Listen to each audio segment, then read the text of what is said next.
ભરૂચ નગરપાલિકા અને જિલ્લા વહીવટીતંત્રના સંયુક્ત આયોજન હેઠળ તારીખ 18-26ના રોજ ભરૂચ શહેરના વોર્ડ નંબર 1, 2, 9 અને 10ના વિસ્તારો માટે સેવા સેતુ કાર્યક્રમનું આયોજન કરાયું।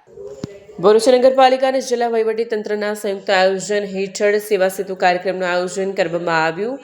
સવારના 9 વાગ્યાથી શરૂ થયેલ કાર્યક્રમમાં પાલિકાના વહીવટદાર અને પ્રાંત અધિકારી મનીષા મનાણી, પાલિકા મુખ્ય અધિકારી હરીશ અગ્રવાલ, સિટી મામલતદાર નિકુંજ સાવલા સહિતના પાલિકાના અધિકારીઓ ઉપસ્થિત રહ્યા।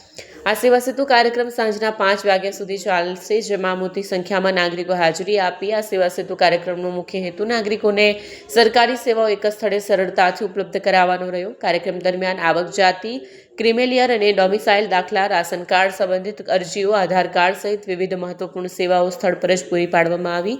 તેમજ પ્રધાનમંત્રી આવાસ યોજના, સમાજ કલ્યાણ વિભાગની અનુસૂચિત જાતિ, અનુસૂચિત જનજાતિ, આદિજાતિ તેમજ અન્ય પછાત વર્ગોની યોજનાઓનો લાભ પણ નાગરિકોને અપાયો હતો। જિલ્લા ઉદ્યોગ કેન્દ્રની વિવિધ યોજનાઓ, વરિષ્ઠ નાગરિકતા અને દિવ્યાંગતા પ્રમાણપત્ર, સ્કોલરશીપ, વિધવા સહાય અને નિરાધાર વૃદ્ધ સહાય જેવી 56 સેવાઓ પણ ઉપલબ્ધ કરાવવામાં આવી। આ રીતે સેવા સેતુ કાર્યક્રમ નાગરિકોને વિવિધ સરકારી સેવાઓ એક જ સ્થળે ઉપલબ્ધ કરાવતો અસરકારક સાબિત થયો હતો। વિડીયો જર્નાલિસ્ટ વિરેન્દ્ર પાટીલ સાથે સત્યા ટીવી ન્યૂઝ, ભરૂચ। સરકારશ્રીના લોકાભિમુખ વહીવટના ભાગરૂપે 11મા તબક્કાના સેવા સેતુનું આજરોજ નગરપાલિકા ભરૂચ દ્વારા અહીં ચીપવાડ સ્કૂલમાં આયોજન કરેલ છે।